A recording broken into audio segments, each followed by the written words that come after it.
আমাদের আহারের জন্য যে দানা হয় তার একটি দানা তৈরি করতে ৭০ জন ফেরেশতা কাজ করে, কিন্তু এই দানা আমরা হর হামেশা নষ্ট করি। এমন কিছু আত্মীয় আছে যাদের দ্বারা কোনো উপকার হয় না, কারণ স্বার্থ আর অর্থ না থাকলে কেউ কখনো ঘুরেও তাকায় না। সত্য কথা কি জানেন? সম্পর্ক রক্তের টানে নয়, সম্পর্ক এখন টাকার টানে হয়। যেখানে লাভ আছে সেখানেই আপনজন।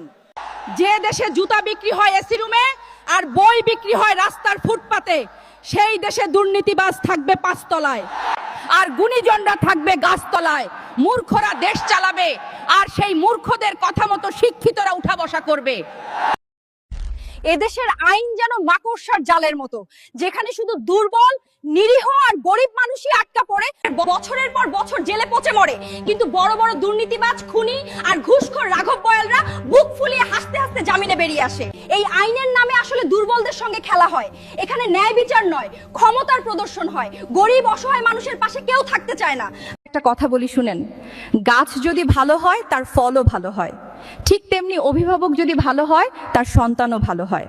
মনে রাখবেন, বেয়াদব সন্তানকেও মানুষ করা যায়, কিন্তু যেই সন্তানের অভিভাবক নিজেই বেয়াদব সেই সন্তানকে কখনোই মানুষ করা যায় না। একটা বাস্তব কথা কি জানেন? জ্ঞান যার যত গভীর, অহংকার তার তত কম। কারণ জ্ঞানের আসল শক্তি বিনয় অহংকারে নয়। তরকারিতে যেমন লবণ বেশি দিলে তরকারি নষ্ট হয়ে যায়, ঠিক তেমনি স্বামীর সাথে সবসময় খ্যাস খ্যাস আর অশান্তি করলে স্বামীও নষ্ট হয়ে যায়। শোন বোন, পুরুষ হলো বন্য ঘোড়ার মতো, রেগে গেলে সংসার ওলটপালট হয়ে যাবে, সংসার ভেঙে যাবে। বোন মনে রেখো, পুরুষের সাথে রাগ দেখিয়ে নয়, তাকে ভালোবেসে বশ মানাতে হবে। পুরুষের সাথে রাগ দেখালে সে আরো হিংস্র হয়ে যাবে। সবচেয়ে বেশি জাহান্নামে যাবে কারা জানেন? আমরা নারীরা, কারণ আমরা অনেকই অকৃতজ্ঞ। যে স্বামী আমাদের ভরণ পোষণের জন্য দিন রাত পরিশ্রম করে যাচ্ছে, সেই স্বামীকে আমরা অনেক সময় বলে ফেলি, তুমি আমাকে কি দিছো? স্বামী হলো শান্তির একটা জায়গা। স্বামী কখনো স্বার্থ খুঁজে না, একটু ঝগড়া ঝামেলা হলেও বউকে উজাড় করে ভালোবাসে। একটা বাস্তব কথা কি জানেন? আল্লাহ মানুষকে দিয়েও পরীক্ষা করেন, আবার কেড়ে নিয়েও পরীক্ষা করেন। আল্লাহ যেটা দেন সেটা নেয়ামত, আর যেটা দেন না সেটা হিকমত। আবার যেটা দিয়েও নিয়ে নেন সেটা পরীক্ষা, আর ধৈর্যের পর যেটা দেন সেটা কুদরত।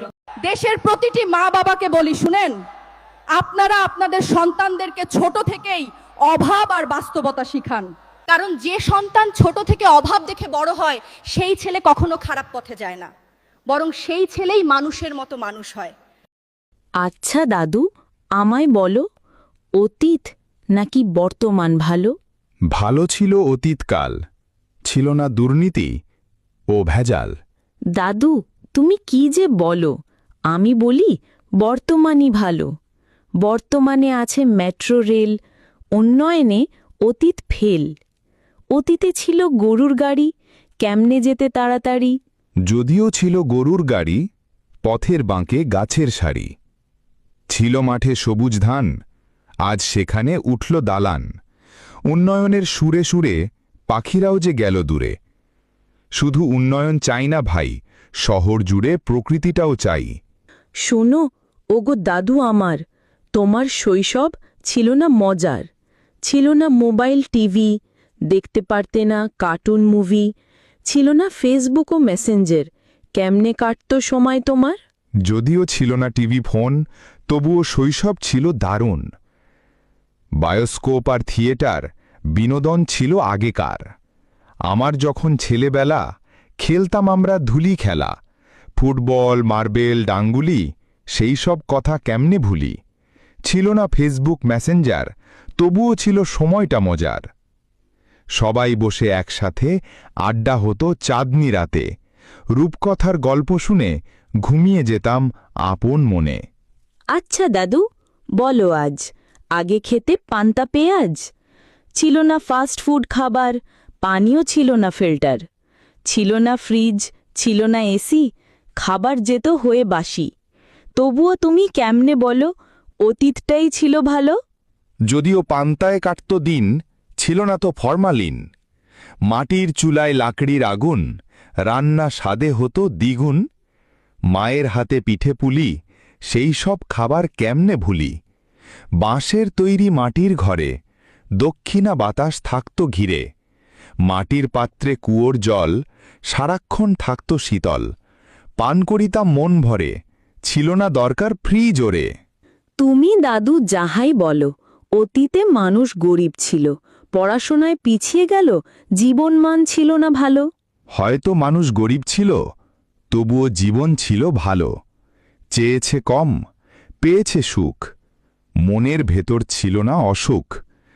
ডিগ্রি নেওয়া মানুষ আজ শত, কিন্তু আচরণে পশুর মতো। আগে ছিল গুরুজনের প্রতি ভালোবাসা, সম্মান, ভক্তি অতি। দুর্নীতি ভেজালে আজ কালো, তাই তো বলি অতীত ছিল ভালো। যে ব্যক্তি ফজরের নামাজ ছেড়ে দেয় তার মুখের জ্যোতি কমে যায়। যে ব্যক্তি জোহরের নামাজ ছেড়ে দেয় তার রোজগার থেকে বরকত কমে যায়। যে ব্যক্তি আসরের নামাজ ছেড়ে দেয় তার শরীরের শক্তি কমে যায়। যে ব্যক্তি মাগরিবের নামাজ ছেড়ে দেয় তার সন্তান দ্বারা কোনো উপকার আসে না। যে ব্যক্তি এশার নামাজ ছেড়ে দেবে তার রাতে ঘুম থেকে সুখ কমে যায়। হে আল্লাহ, আমাদের 5 ওয়াক্ত নামাজ আদায়ের তৌফিক দিন। দুঃখ প্রকাশ করতেও একটা বিশ্বস্ত বন্ধু লাগে। সব কষ্ট তো আর সবার কাছে বলা যায় না, কারো কাছে বললে বোঝা মনে হয়, আবার কারো কাছে বললে গোপন কথাই ফাঁস হয়ে যায়। বন্ধু যদি সত্যিকারের হয় তবে সে কষ্টকে ভাগ করে নেয় নিজের মতো করে। আনন্দ যেমন ভাগ করলে বাড়ে, দুঃখও ভাগ করলে কমে যায়। কিন্তু এই যুগে এই সত্যিকারের বন্ধু পাওয়া বড়ই দুষ্কর। তাই অনেকেই বুক ভরা কষ্ট নিয়েই একা লড়ে যায়। হয়তো কারো চোখে জল দেখা যায় না, কিন্তু হৃদয়ের ভেতরে জমে থাকে অজস্র না বলা কথা। আপনি আমার কেমন বন্ধু যে একটু শেয়ার করতে আপনার কষ্ট হচ্ছে? আপনি যদি আমাকে সত্যিকারের বন্ধু মনে করে থাকেন তাহলে আমি বিশ্বাস করি আপনি শেয়ার করবেন।